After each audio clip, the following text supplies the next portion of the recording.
going on, everybody? So I have a new blog post. It is up and it's all about trying to help you guys when you are debriefing a presentation. And so something happened to me a few weeks ago, about 3 weeks ago. I broke my big toe.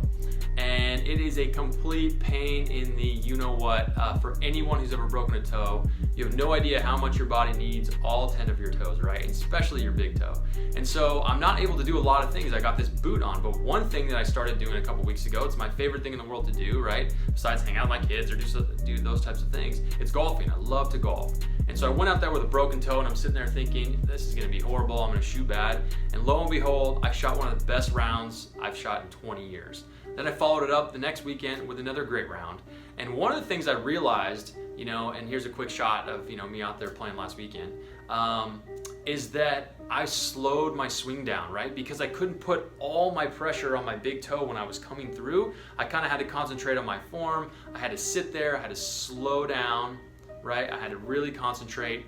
And I was really concerned about my form and doing things the right way instead of actually just trying to, rip it through. And I was shooting really well and hitting the ball straight and not losing, drives OB or anything.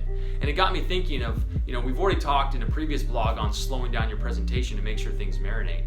But one of the things that I've seen recently, we were at a presentation a couple weeks ago and the facilitator did a great job. He was really funny. But at the end, when it was time to debrief, what he did was he kept asking questions and then not letting enough time go by for people to respond. And this is something I see all the time, right? So we're at the end of a meeting, so we say something like, all right, everyone, so what'd you think? How was the meeting today?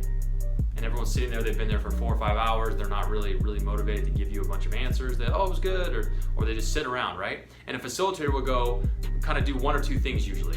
Either after 1 or 2 seconds, they'll say something, right? Well, I think it was great, I think, the interactions have been great, and they'll kind of fill in the blanks. Or they'll sit there and maybe they'll call on someone, which is always a tactic.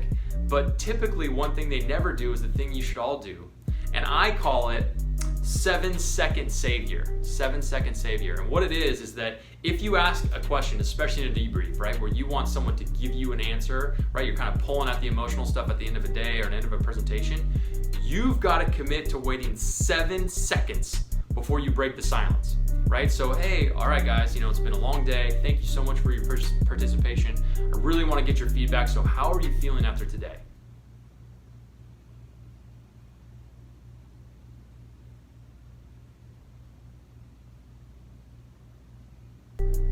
How long is that, right? It feels like an eternity.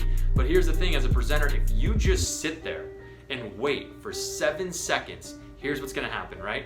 It's gonna get really uncomfortable after 3 or 4 seconds. 5 seconds, 6 seconds is gonna go on. You're scanning the room. You're looking for your 7-second savior. Someone out there will save you, right? Whether it's a friend you make eye contact with or someone's just gonna bail you out, but there's enough people to feel uncomfortable. They're like, I better say something because this person's struggling up there. And if you've built a great rapport throughout your presentation, no one's gonna wanna sit up there and let you hang, right? With this question that no one wants to answer, they will answer it. So as presenters, we've gotta be confident enough to stand in our question, to stand in our debrief, and just wait for the answers. If we do it, guess what happens? After 5, 6, 7 seconds, someone will finally raise their hand or chime out. And then once one person goes, right, then it steamrolls and now we're talking. So during your debriefs, don't answer the question for your guests.